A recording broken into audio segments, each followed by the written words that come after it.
ელა გახმოდეთ ავწენ. კიდე გაშალეს და ბოლომდე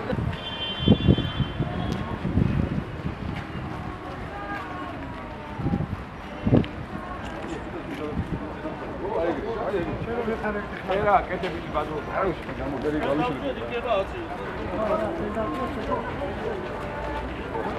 არა, ეს მომავალ.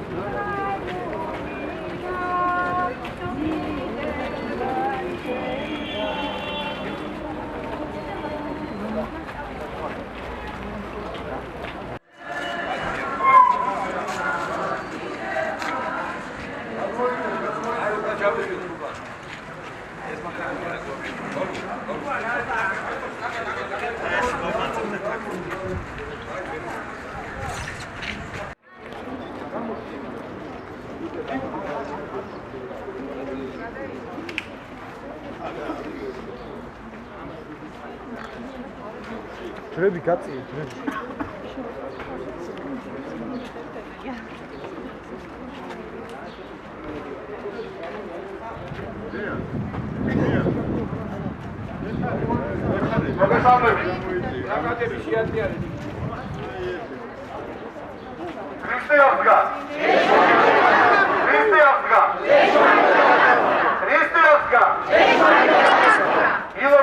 ქრისტიანებოს ღევანდელ ოჯახის სიწმინდის დღეს ყველადღე უფალმა შექმნა სადიდებლად უფლისა და დღესაც აქ ჩვენ ვართ სადიდებლად უფლისა და ვართ იმის გამო რომ დავყოთ ის ჯუჯულება რომელიც აი ამ ქვეყნის საელჩოებიდან მოდის საქართველოში რომელიც მოახურეს 20 წლის მანძილზე სანამ ჩვენ საქართველოს ვიტყოდით აქ ძალიან ბევრი ადამიანია რომელსაც უნდა და სურს გამოთქვას თავისი აზრი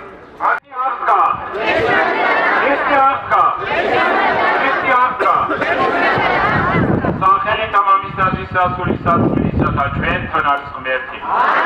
შემოსულიერო დანო და ძვანო, დღეს გასაჭირში იყოფება სრულიად საქართველო, ვინაიდან მსოფლიოს ანტიქრისტიანული ძალები, განსაკუთრებით ამერიკის და ევროპიდან შემოესივნენ საქართველოს წინა წლებში და წინა საუკუნეების განმავლობაში, თუ ფიზიკურად ისინი ცდილობდნენ ჩვენს სულ მოსპობას, დღეს იგი სულიერად გვისპობენ მართლმადიდებლობას, ასე უნდა გააუქმონ მან საქართველო.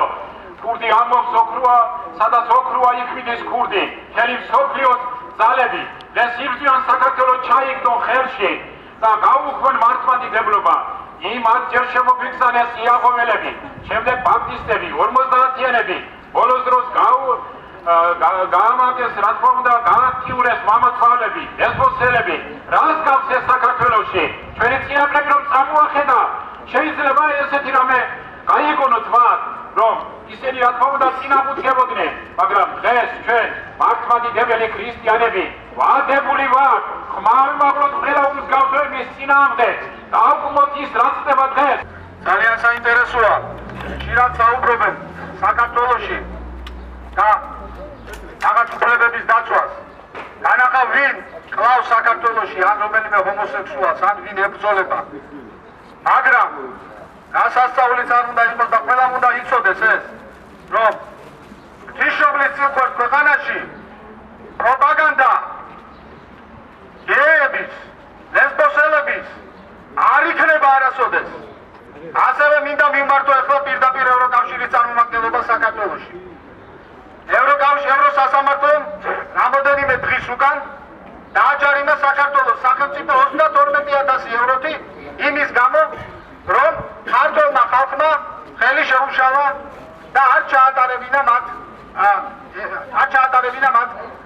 აღლუმი წინაწელს.